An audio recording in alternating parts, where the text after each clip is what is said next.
E aí, pessoal, questão de número 19 do capítulo 8 do Fundamentos de Física do Halliday, volume 1, dando sequência aqui às listas de questões, né, essas questões consequentes que se remetem às primeiras questões desse mesmo capítulo.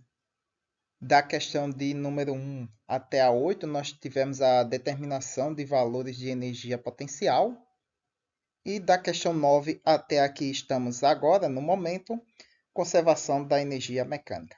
E esse tópico, que começa a partir da questão de número 9, algumas delas estão reciclando as questões entre 1 a 8. Nesse caso aqui, a gente vai pegar a própria questão do problema 8 e voltar para ela.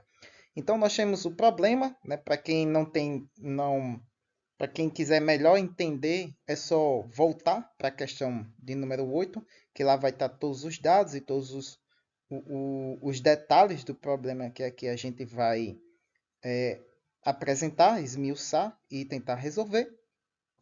E aí é meio que como se fosse uma continuação dessa questão. Na letra A, nós temos o seguinte: quais são os módulos das componentes horizontais? E aí ele pergunta o quê? Das componentes horizontais. Em sequência, ele emenda com a letra B e verticais da força resultante que atua sobre o bloco no ponto Q. Então, nós temos ali o nosso ponto Q, que está na mesma altura do ponto central do nosso loop de raio R. E ele quer na letra A o módulo, né, as componentes do módulo horizontal e vertical da força resultante que atua sobre esse bloco nesse ponto. Então, nós vamos analisar a posição do nosso bloquinho que vai descer nessa rampa e começar a descrever a trajetória de looping. E aí a gente vai analisar quando ela passar ali no nosso ponto Q. E aí, nesse ponto Q, nós vamos ter aí a interação ou as forças, a orientação da força resultante, que é a letra A e a letra B em conjunto pede, né? A orientação e o módulo dessa força. Então, nós temos letra A, nós temos a força centrípeta, que é a força resultante que atua sobre esse bloco.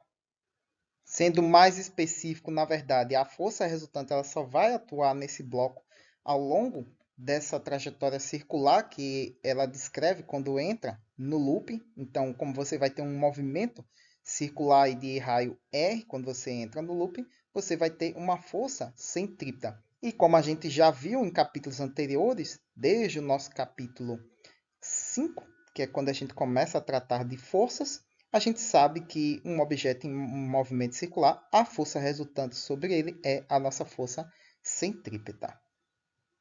Então, aplicando aqui a nossa conservação da energia mecânica, então nós temos que para a energia mecânica ser conservada, a força potencial e cinética final tem que ser igual à força potencial e cinética iniciais.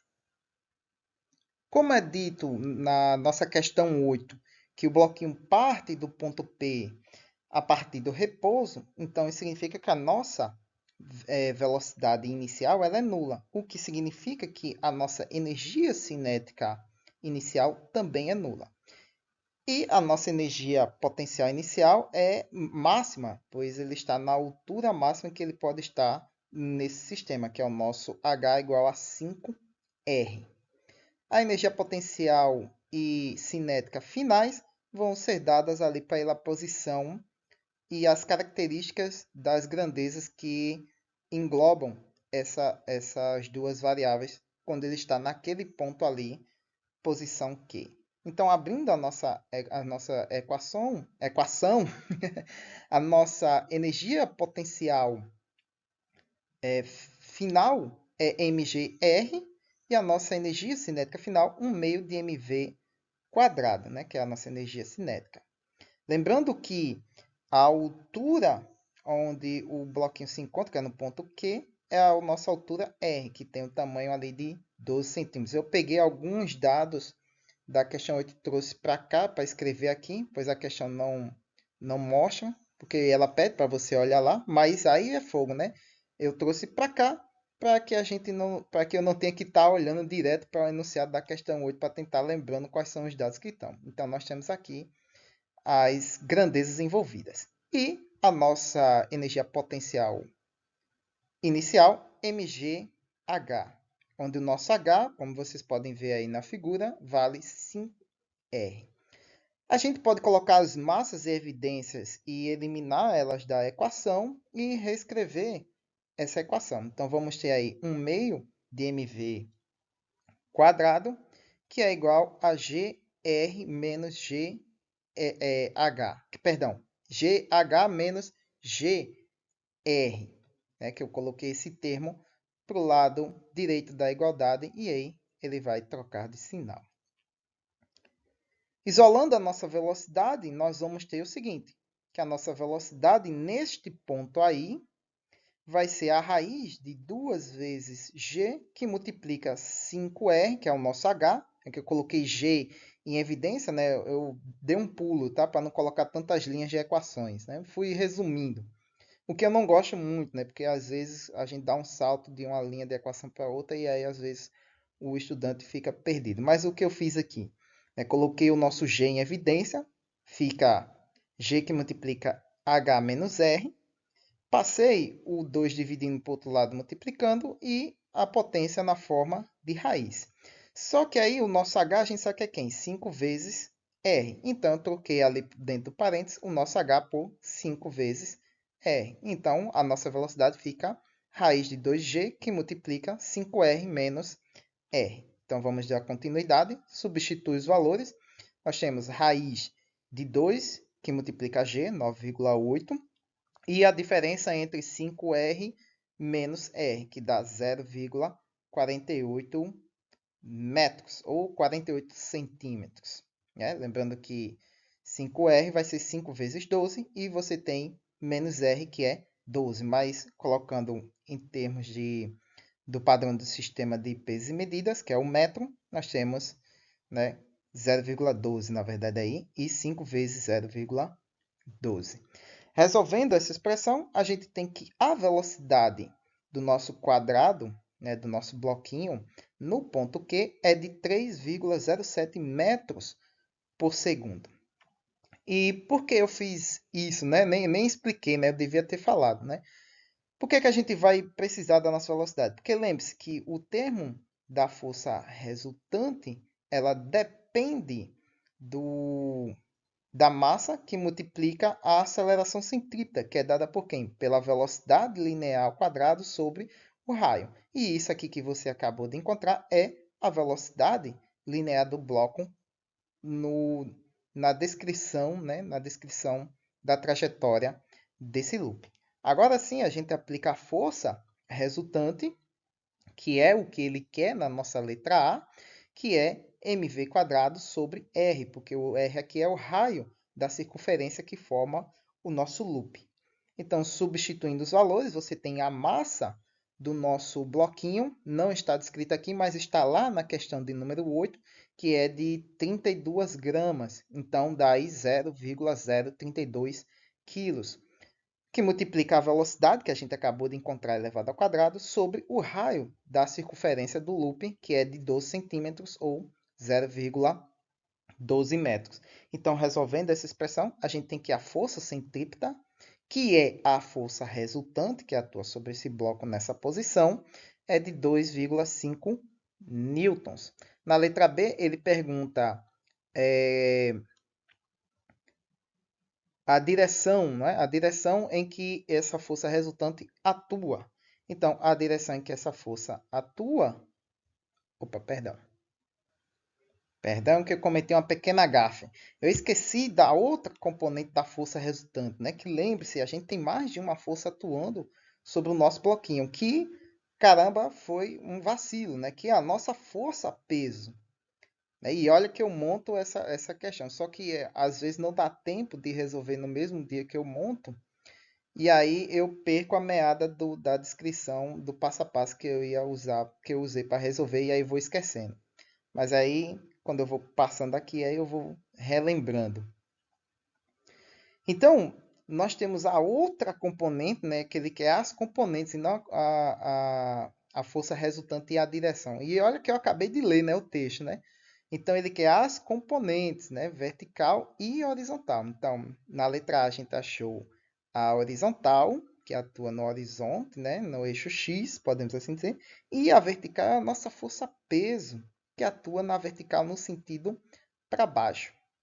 Aí basta apenas aplicar, né, a nossa força-peso, que é dada por quem? Pela massa e a aceleração da gravidade. Substitui os valores.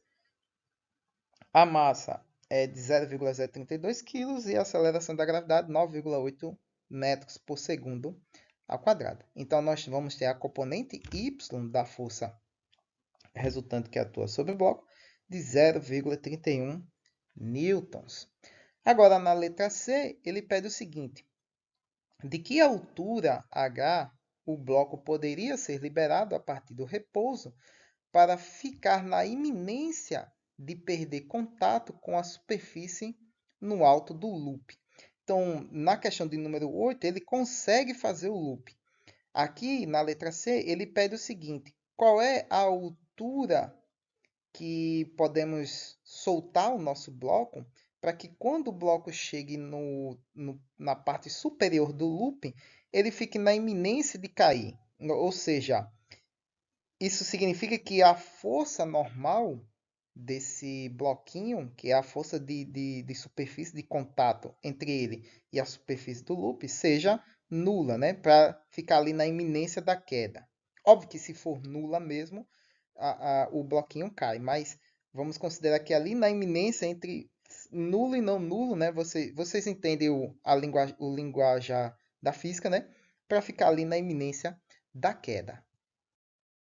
Para isso, nós vamos ter que descobrir qual é a velocidade linear desse bloquinho quando chegar na parte superior do nosso loop. Então, a nossa força resultante, né, quando o bloquinho chegar ali na parte superior do loop, vai ser a nossa força centrípeta e a diferença entre a força peso e a normal, só que nesse caso aqui a gente vai considerar que ele está na iminência de cair, então essa força normal ela deve ser nula. O que significa que essa expressão aqui onde nós temos que a força centrípeta, que é igual à soma da força peso e a normal, porque lembre-se, o vetor peso e o vetor força normal estão apontando para o centro da superfície do bloquinho. Lembre-se, a força peso aponta sempre para baixo e a normal é no sentido oposto à superfície de contato. Então, a superfície de contato está para o lado oposto ao centro do loop, então a nossa força normal aponta para o centro do loop. Só que essa força, né, como a gente quer na iminência da queda quando chegar no topo, essa força é nula. O que sobra somente que a força centrípeta e a força peso são iguais nessa posição. Então, nós temos mv² sobre r igual a mg. Os m's vocês vão ver que o quociente dá 1, então a gente pode eliminar. E isolamos aí o nosso v, né, que é o nosso v², que é igual a gr. Então, essa velocidade linear na parte superior do loop ao quadrado depende de g e do tamanho do raio. Aplicando agora a conservação da energia mecânica, né, para esse ponto, a gente pega a partir do ponto P até esse ponto aí do nosso loop. A energia cinética inicial, como a gente bem já sabe, é nula porque... Opa, perdão. Não a partir do ponto P, tá? A partir de uma altura h qualquer. Perdão pelo erro. Porque a gente quer saber que altura é essa para que quando o bloquinho chegue ali em cima do loop, ele fique na iminência de cair. Então, a partir de uma altura h qualquer, e levando em consideração que ela vai ser solta a partir do repouso, né, porque está ali no texto, é liberada, né? O bloco deveria ser liberado, então, ou seja, está no repouso. Então, energia cinética inicial nula, como na nossa letra A. Só a altura que não vai ser a mesma, que a gente vai descobrir que altura é essa agora. E os outros termos são diferentes de zeros, porque a gente vai ter grandezas que não vão ser nula ali. Então, abrindo a nossa equação, nós temos energia cinética final, 1 meio de mv², mais a energia potencial final, que é a energia na posição que ele está ali no ponto superior do loop. é mg 2r, porque a altura naquela posição ali é r mais r. Que lembre-se que ele está na posição diametralmente oposta à parte inferior da nossa circunferência. Então, se do chão até o centro do raio é r, do raio até o topo do loop também é r. E somando as duas, 2r. E a energia potencial gravitacional inicial, mgh, e esse h é a altura que a gente quer, né? Que é a posição inicial na qual o bloquinho vai ser solto. As massas, o quociente, a gente vai colocar em evidência e o quociente vai dar 1, então a gente pode eliminar. E aí a gente fica com 1 meio de gr, porque a velocidade final, que é a velocidade ali no ponto em cima do loop, deu quanto? Deu gr. Então, v quadrado é igual a gr. Então, coloquei no lugar de v quadrado o nosso gr, a gravidade e o raio, vezes o raio. A gente tem g multiplicando todo mundo. A mesma coisa acontece com as massas. Coloca em evidência e o quociente vai dar 1. Então, elimina. Ficamos aí com h colocado em evidência, que vai ser igual a 1 meio de r mais 2r. Então, veja que a nossa altura, h, vai depender da soma dos termos de r, sendo que um desses r's está sendo dividido por 2 e o outro r multiplicado por 2. Fazendo a soma Oh, caramba! Fazendo a soma de frações, né, a gente vai ter 5 meios de r. Porque, veja só, nós temos r sobre 2 mais 2r. Então, nós temos duas frações ali, né, onde 2r pode ser escrito como 2r sobre 1. Então, o MMC desses dois números é 2. Então, 2 dividido por 2 é 1. 1 vezes r dá r. 2 dividido por 1 é 2, que multiplica 2r, que dá 4r. Então, nós temos r mais 4r, 5r. E embaixo dividido por 2. Então, está aí a nossa soma das frações. Aí é só lembrar para vocês verem que dessa penúltima linha a gente chega nessa última. Né? Vê lá o MMC entre frações.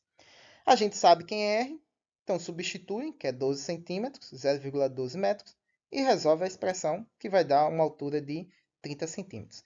Então, se a gente soltar esse bloquinho de uma altura de 30 centímetros, ele vai chegar no topo do loop da nossa circunferência, na iminência de uma queda. Na letra B, D, ele pede o seguinte: plote o módulo da força normal que age sobre o bloco no alto do loop em função da altura inicial h para o intervalo de h0 e h igual a 6r, ou seja, um h 6 vezes maior do que esse raio. Então, vamos lá analisar esse gráfico, né? Na verdade, montar esse gráfico, né? Quando ele pede para plotar, ele está pedindo para a gente montar esse gráfico. Então, vamos lá.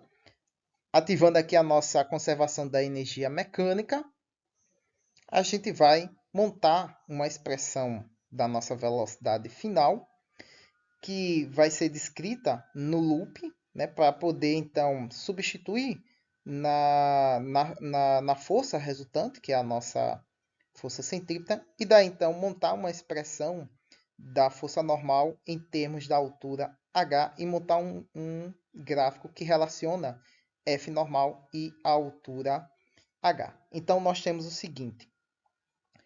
A altura agora é 6R, o nosso h é 6R, então o nosso bloquinho vai ser solto de uma altura maior que o ponto P, ali da nossa figura. Porém, como sempre, ele vai partir do repouso. Então, nossa energia cinética inicial, nula. As demais expressões, os demais termos, perdão, permanecem os mesmos. Aí, como sempre, né? A massa vai-se embora. Fica aí 1 meio de v quadrado, que é o que a gente vai isolar, mais gr sobre 2, né? Lembrando que esse mgr2 é o nosso potencial final. Então, por que 2r? Porque ele está no ponto mais alto do loop. Então, a altura ali é 2r. Né? Porque lembre-se, ele está no ponto oposto da circunferência e a superfície, ou seja, está um diâmetro, né? E um diâmetro é 2r. E do outro lado a gente tem GH, que é o nosso potencial inicial, onde esse H vale 6r. Lembrem disso. Então, isolando a nossa velocidade, nós vamos ter aí v², que é igual a 2, que multiplica, dentro de parênteses, GH, menos o termo que eu passei para o outro lado negativo, 2GR. Né? E o outro 2 do V ali eu passo multiplicando e aí faço as manipulações para a nossa expressão ficar com essa cara aqui. Caramba, como essa questão está ficando extensa. Então vamos lá. Nós temos a nossa velocidade na parte do ponto mais alto, né, do nosso loop. E nós vamos aplicar a força centrípeta, né, que a gente sabe que quando o nosso bloquinho entra no loop, a força centrípeta pode atuar. E esse V, que é a nossa velocidade final, ela atua dentro desse loop. Então, ele pode ser descrito ou caracterizado dentro da nossa força centrípeta. Abrindo aqui as nossas equações, né, e isolando a nossa força normal, porque a gente quer aqui plotar um gráfico em termos de força normal e da altura h. Então, nós temos força centrípeta mv² sobre r, menos a força peso, que é mg. Aí, o que é que a gente faz aqui? Troca o nosso v², que a gente sabe que v² é 2gh menos 2gr. E aí, o que é que a gente faz?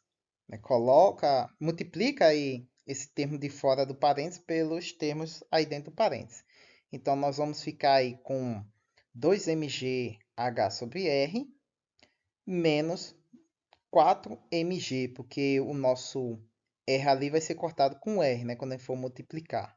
E 2 vezes 2 é 4. E aí fica mg, que vai ser subtraído com o termo mg, que já estava ali de fora dessa multiplicação.